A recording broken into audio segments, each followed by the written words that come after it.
53 برس کی عمر میں آپ نے مکہ سے مدینہ کی ہجرت فرمائی اور 10 برس آپ نے مدینہ میں قیام فرمایا۔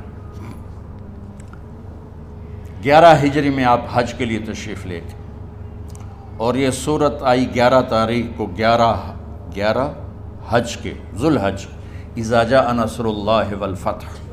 اس میں اشارہ تھا کہ میرے نبی آپ کا مشن مکمل ہو چکا ہے، اب آپ ہمارے پاس آنے کی تیاری فرمائیں۔ 29 محرم صفر 29 صفر عصر کی نماز کے بعد ایک جنازہ تھا۔ اس جنازے کو پڑھانے کے بعد اس کو دفن کے لیے آپ جنت البقیع تشریف لے گئے۔ وہاں سے واپس ہونے لگے تو سر درد اٹھا اور وہ درد ایک دم بڑھنا شروع ہوا، اور اس دن باری حضرت عائشہ کے گھر کی تھی، تو آپ گھر میں تشریف لاتے لاتے درد کے ساتھ بخار، تیز درد، تیز بخار، اور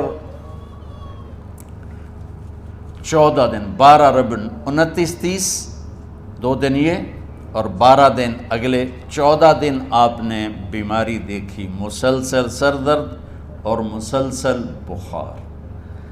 اور روزانہ آپ جب گھر بدلتے، اس وقت 9 بیویاں زندہ تھیں، تو آپ پوچھتے کل کس کی باری ہے، کل کس کی باری ہے؟ جی میمونہ کی ہے۔ اگلا دن کل کس کی باری؟ جی حفصہ کی ہے۔ کل کس کی باری ہے؟ ام سلمہ کی ہے۔ تو بیگمات نے اس سے سمجھا کہ اللہ کے نبی یہ چاہتے ہیں کہ میں بیماری کے دن عائشہ کے پاس گزاروں، ورنہ آپ کو تو خود پتہ ہے کل کس کی باری ہے، پرسوں کس کی باری ہے، ترسوں کس کی باری ہے۔ تو حضرت میمونہ کے گھر میں آپ تشریف فرما تھے، تو ساری باقی 7 بیگمات جمع ہوئیں اور انہوں نے آ کے عرض کی، یا رسول اللہ، جب تک آپ بیمار ہیں آپ عائشہ کے پاس آرام فرمائیں، اور جب اللہ آپ کو شفا دے دے تو پھر ہماری ترتیب کو آپ دوبارہ شروع فرما دیں۔ تو آپ نے سب کا شکریہ ادا کیا، علی اور عباس کو بلایا، ان کے کندھوں پہ آپ نے یوں ہاتھ رکھے اور آپ کے پاؤں یوں زمین پہ لگ رہے، آپ پورا پاؤں نہیں لگا پا رہے تھے کمزوری سے، یہ پوزیشن تھی اس طرح۔ اور یہ پیر کا دن تھا، آپ حضرت عائشہ کے گھر میں داخل ہوئے اور اگلے پیر کو حضرت عائشہ کے گھر میں آپ اپنے اللہ کے پاس چلے گئے۔ آخری ہفتہ آپ نے حضرت عائشہ کے گھر میں گزارا۔ صحابہ ملاقات کے لیے حاضر ہوئے تو آپ ان کو دیکھ کے رونے لگے اور فرمایا کہ میں تمہیں اللہ کے سپرد کرتا ہوں، اللہ تمہاری حفاظت کرے، اللہ تمہارا ساتھی ہو، آواکم اللہ، حفظکم اللہ، نصرکم اللہ، بہت دعائیں دی۔ آپ کے جانے میں 5 دن باقی تھے تو آپ نے فرمایا مجھے 7 کنوؤں کے پانی سے غسل کرواؤ۔ تو 7 کنوؤں سے پانی لایا گیا مشکیزوں میں بھر کے۔ تو حضرت عائشہ کے گھر میں کوئی ایسا ٹب نہیں تھا جس میں بیٹھ کے وہ آپ نہا سکتے، تو حضرت حفصہ کے گھر سے ٹب منگوایا گیا، آپ اس میں بیٹھے، تہمت باندھا ہوا تھا، کرتا اتارا اور آپ پر 7 کنوؤں کا پانی ڈالا گیا، تھوڑا تھوڑا تھوڑا تھوڑا تھوڑا تھوڑا، تو اس سے بخار کی شدت کم ہوئی اور آپ سر درد کی وجہ سے آپ نے ایسے پٹی باندھی سرخ رنگ کی، اور اس کے بعد حضرت علی اور فضل بن عباس کے کندھوں کا آسرا لے کر آپ مسجد میں تشریف لائے اور آپ منبر پر بیٹھے اور آپ نے فرمایا لوگوں میرے جانے کا وقت آ چکا ہے، میں نے کسی پر زیادتی کی ہو، کسی کو تھپڑ مارا ہو، کسی کو چھڑی ماری ہو، کسی کا حق دبایا ہو، تو میں اپنی جان کے ساتھ مال کے ساتھ حاضر ہوں، مجھ سے یہیں بدلہ لے لو، آخرت میں میرے خلاف کوئی دعویٰ نہ کرنا، میں آخرت کے حساب کو برداشت نہیں کر سکتا۔ جن کے طفیل لوگوں کا حساب معاف ہوگا، جن کی طفیل، جن کی شفاعت پر لوگ بے حساب جنت میں جائیں گے، وہ روتے ہوئے فرما رہے ہیں کہ میں آخرت کے حساب کو نہیں دے سکتا۔ تو سارے صحابہ رونے لگے، لیکن آپ اپنی بات کو دہراتے رہے، کوئی بھی نہیں اٹھا۔ تو آپ نے ظہر کی نماز پڑھائی، ظہر کے بعد پھر ممبر پر آئے اور فرمایا کہ لوگو یہیں مجھ سے حساب کتاب کر لو، آگے نہ کرنا، بتاؤ میں نے کسی کا کوئی حق دینا۔ ایک صحابی کھڑے ہو، یا رسول اللہ آپ نے میرے 3 روپے دینے ہیں، 3 درہم۔ تو آپ نے فرمایا دینے ہوں گے ضرور، پر مجھے یاد نہیں، بتاؤ گے کس طرح دینے ہیں؟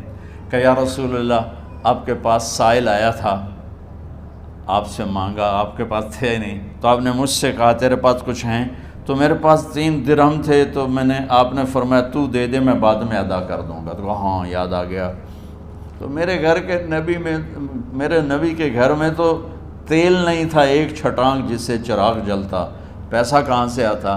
تو آپ کے سامنے آپ کے کزن فضل بن عباس کھڑے تھے، آپ نے فرمایا فضل میرا قرضہ ذمے لیتے ہو؟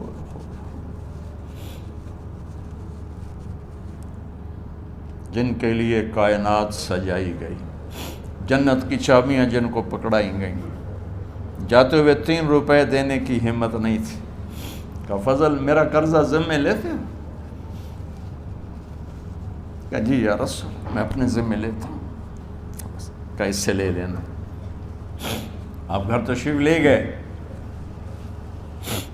نماز کے لیے آتے تھے، پڑھاتے تھے۔ جمعرات کو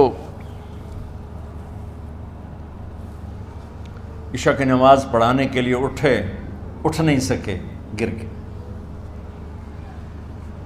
پھر اٹھنے لگے، اٹھ نہیں سکے، گر گئے، پھر اٹھنے لگے، اٹھ نہیں سکے۔ تو آپ نے فرمایا ابو بکر سے کہو نماز پڑھائے، عشاء کی نماز۔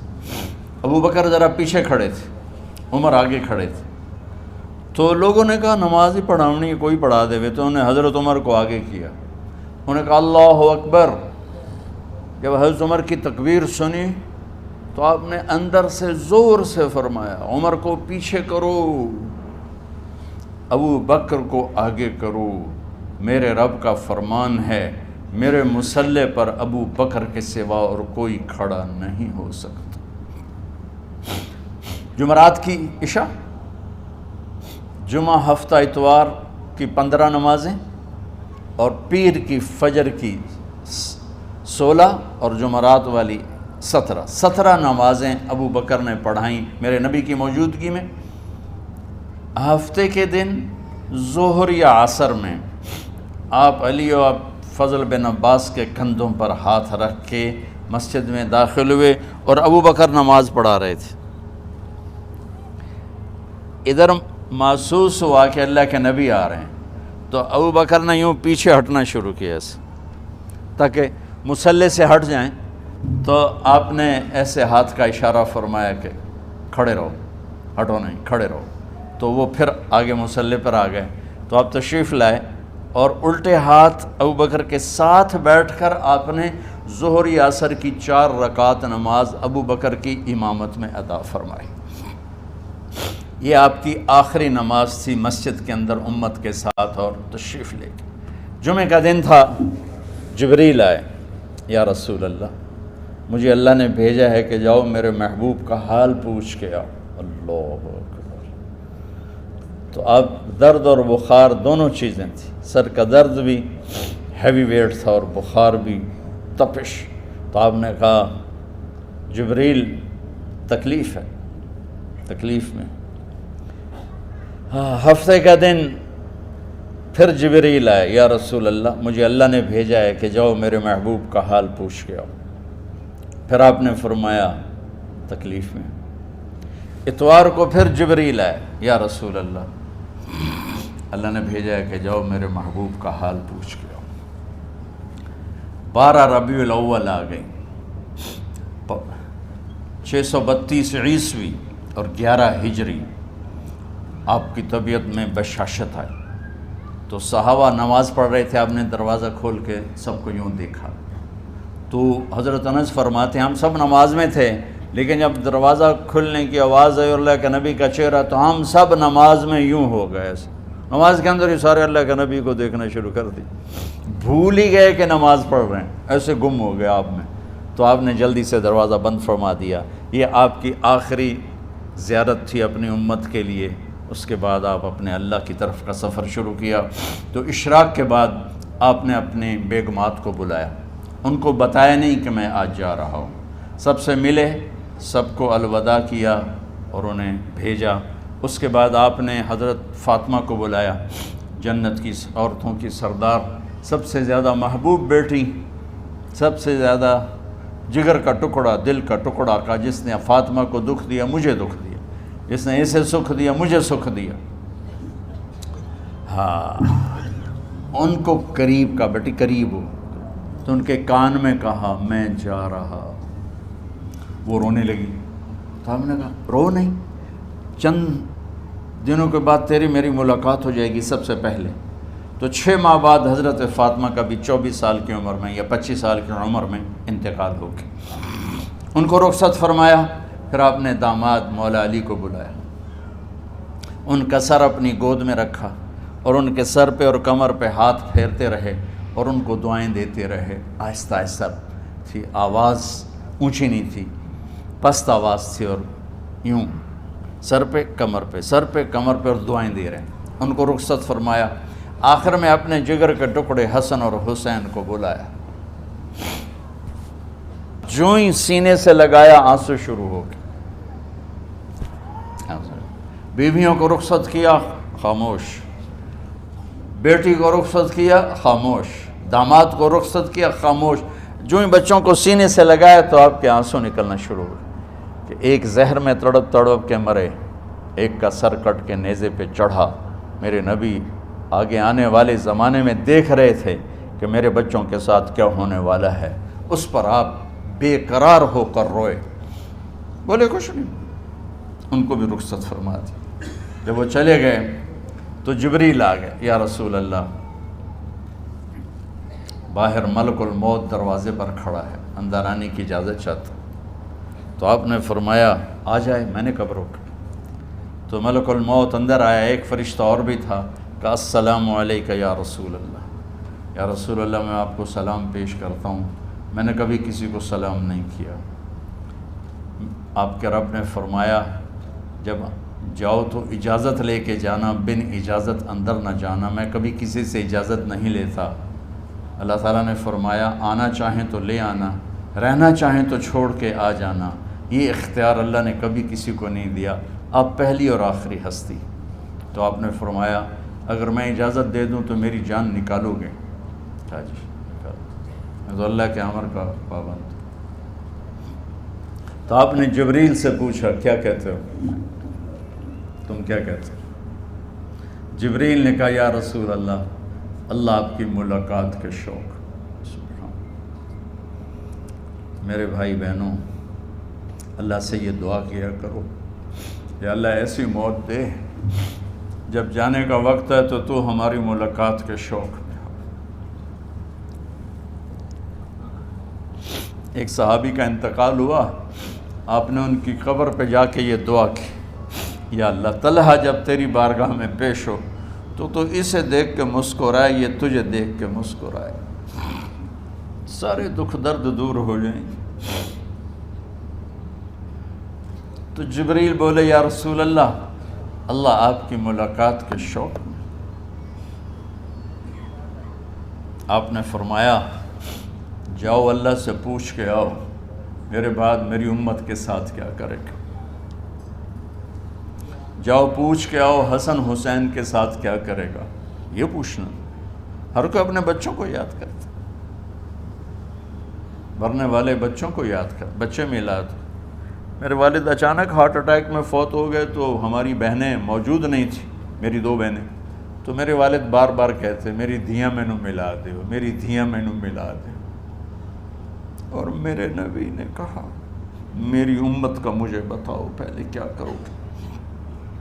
حسن حسین کا نہیں کہا، جن کو ذبح ہوتے بھی دیکھا، زہر میں تڑپتے بھی دیکھا۔ واہ یا رسول اللہ، آپ نے کیا وفا کی اور ہم نے کیا صلہ دی، سارے خنجر انہی کے سینے میں ہی اتار دیے، ہر تیر کھینچ کے آپ کے جگر کے پار کیا،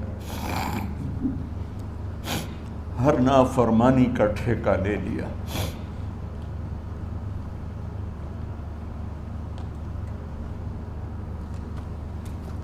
کہ آؤ پوچھ کے آؤ میرے بعد میری امت کا کیا کرے گا. تو جبریل جا کر پیغام لائے کہ اللہ تعالیٰ فرما رہے ہیں ہم آپ کی امت کو تنہا نہیں چھوڑیں گے. میرے رب کی عزت کی قسم، خواتین و حضرات، میرے رب کی عزت کی قسم، میرے نبی یہ بات نہ اٹھاتے تو کوئی ہم میں خنزیر بنتا، کوئی بندر ہو جاتا، کوئی کتا ہو جاتا، کوئی سانپ بچھو بن جاتا. اس کملی والے پہ درود و سلام پڑھو جس نے اولاد کو پیچھے کر کے تمہیں اللہ سے مانگا. جب تک اللہ نے یہ نہیں کہا کہ آپ کی امت کے بارے میں راضی کر دوں گا، آپ نے فیصلہ نہیں کیا کہ چلو ملک الموت اللہ کی تقدیر کو پورا کر. اور جاتے ہوئے 2 نصیحتیں فرمائیں، وہ بھی بچوں کے لیے نہیں، بیویوں کے لیے نہیں، امت کے لیے. الصلاۃ وما ملکت ایمانکم، اے میری امت نماز نہ چھوڑنا، نوکروں سے اچھا سلوک کر. حقوق اللہ نماز، حقوق العباد غریب لوگ کا فرمایا غریبوں پہ ترس کھانا، اپنے نوکر ملازم غلاموں پہ ترس کھانا، اور نماز نہ چھوڑنا، نماز نہ چھوڑنا، نماز نہ چھوڑنا، نماز آخر الفاظ سے نماز نہ چھوڑنا، نماز نہ چھوڑنا، نماز نہ چھوڑنا. اور اب حضرت عائشہ کے سینے پر اس طرح نیم دراز تھے. حضرت عائشہ یوں سیدھا بیٹھی ہوئی تھی. اب فرمایا کہ مجھے فخر حاصل ہے، مات فی سحری و نحری، میرے نبی نے میری گردن اور سینے کے درمیان اللہ کو جان پیش کی. آپ اس طرح نیم دراز تھے. تو تھوڑی دیر پہلے عبد الرحمن بن عوف آئے، عبد الرحمن بن ابو بکر آئے، آپ کے ہاتھ میں تازہ مسواک تھا. تو آپ مسواک بہت فرماتے تھے. تو آپ اتنے کمزور ہو چکے تھے کہ بولا نہیں جا رہا تھا. تو آپ کی نظریں مسواک پہ ٹک گئیں، دیکھے جا رہے ہیں، مسواک کو دیکھے جا رہے ہیں. حضرت عائشہ نے محسوس کیا کہ نظریں مسواک پر ہیں. تو کہا یا رسول اللہ اب مسواک کرنا چاہتے ہیں. تو آپ نے تو حضرت عائشہ نے اب بھائی سے لے کر وہ لکڑی اور اپنے منہ میں چبائی اور آپ کے منہ میں اس طرح کر کے خود چلائی. کہا میں وہ خوش قسمت ہوں جس کا لعاب آخری غذا تھی جو میرے نبی کے منہ میں گیا، وہ حضرت ام عائشہ کا لعاب مبارک تھا. اور پھر اس کے بعد اگلا یہ سارا واقعہ ہوا. تو آپ نے کہا الصلاۃ وما ملکت ایمانکم، ایک نماز نہ چھوڑنا، ایک اپنے نوکر نوکرانی غلاموں سے اچھا سلوک کرنا، اور پھر اللہم الرفیق الاعلی، یا اللہ بلا لے. جب آپ نے اعلان کیا کہ چلو تقدیر کو پورا کرو، تو جبریل بھی غمگین ہو کر کہنے لگے یا رسول اللہ پھر میرا بھی آج دنیا میں آخری دن ہے، آج کے بعد میں بھی کبھی اس دنیا میں لوٹ کے نہیں آؤں گا. یعنی وحی کے ساتھ آپ کی آنکھیں بند ہوئیں. حضرت عائشہ رضی اللہ تعالیٰ عنہ کی چیخ نکلی تو ساری بیگمات دوڑی دوڑی آئیں. تو آپ کی منزل پوری ہو چکی تھی. تو آپ کو لٹایا گیا اور چادر ڈال دی گئی. ابو بکر رضی اللہ تعالیٰ عنہ اپنی دوسری بیگم کے پاس گئے تھے، عوالی، 3-4 میل. پتہ چلا تو وہاں سے گھوڑے پر وہ دوڑتے ہوئے آئے اور آ کر آپ کے ماتھے سے، چہرے سے کپڑا ہٹایا اور آپ کے ماتھے پر بوسہ لیا. تو آپ کے آنسو ماتھے پر گرے. واہ نبی واہ خلیلا واہ صفیہ، ہائے میرا نبی، ہائے میرا دوست، ہائے میرا خلیل، ہائے میرا جگر. کہ یا رسول اللہ آج کے بعد آپ کوئی دکھ نہیں دیکھیں گے. جب آپ درد سے بے قرار تھے اور بی بی فاطمہ رضی اللہ تعالیٰ عنہ ساتھ بیٹھی تھیں، تو آپ کی بے قراری کو دیکھ کر وہ رونے لگی کہ ہائے میرے ابا کا درد، ہائے میرے ابا کا درد. تو میرے نبی نے کہا ما علی ابی کی کرب بعد اليوم، بیٹی آج تیرے باپ کے دکھ کا آخری دن ہے، آج کے بعد کوئی دکھ نہیں دیکھیں گے. تو صدیق نے کہا آپ آج کے بعد کوئی دکھ نہیں دیکھیں گے. اب تشریف لے گئے مسجد میں. تو کوہرام مچا ہوا تھا، کچھ گمسم تھے، اور عمر رضی اللہ عنہ تلوار اٹھائے ہوئے تھے. جو کہے گا اللہ کا نبی فوت ہو گیا میں سر اڑا دوں گا، وہ فوت نہیں ہوئے، وہ اللہ کے پاس گئے. ایک جنونی کیفیت پیدا ہوگی، وہ واپس آئیں گے، سارے کفار سے جہاد کریں گے. تو ابو بکر ممبر پر آئے، کہا عمر بیٹھ جاؤ. عمر کہنے لگے نہیں بیٹھتا، انکار نہیں بیٹھتا، اور تلوار ایسے. سبحان اللہ، واہ صدیق واہ. آپ نے ممبر پہ کھڑے ہو کر کیا سونے سے بھی لکھے جائیں تو کم ہے، قیمت اس سے زیادہ ہے.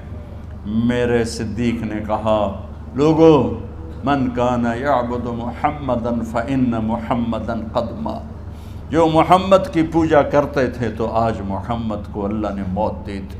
ومن کان یعبد اللہ فإن اللہ حی لا یموت، اور جو اللہ کی پوجا کرنے والے ہیں وہ یاد رکھو ان کا اللہ زندہ ہے، موت سے پاک۔ پھر آپ نے انک میت وانہم میتون، میرے محبوب آپ کو بھی موت آئے گی اور ان سب کو موت آئے گی۔ حضرت عمر فرماتے ہیں جب میں نے یہ آیت سنی تو میں یوں نہیں گرا، ایسے گرا سیدھا، ٹانگوں سے جان نکل گئی تو یوں گرے ایسے یوں، اور کہنے لگے مجھے یقین ہو گیا کہ موت آ گئی اور اللہ کے نبی ہمیں چھوڑ کے چلے گئے۔ غسل کون دے، کیسے دے؟ اہل بیت نے غسل دینا تھا۔ آپ کے کپڑے اتار کے غسل دیا جائے یا جو آپ نے کپڑے پہنے ہیں اسی میں غسل دیا جائے تو پریشان ہے، کیا کیا جائے؟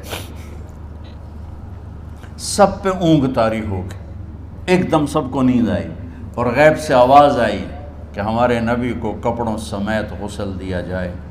آپ کے بدن مبارک سے کپڑا نہیں اتارا، کوئی اتارے نہیں، تو اس آواز پر سارے بیدار ہوئے۔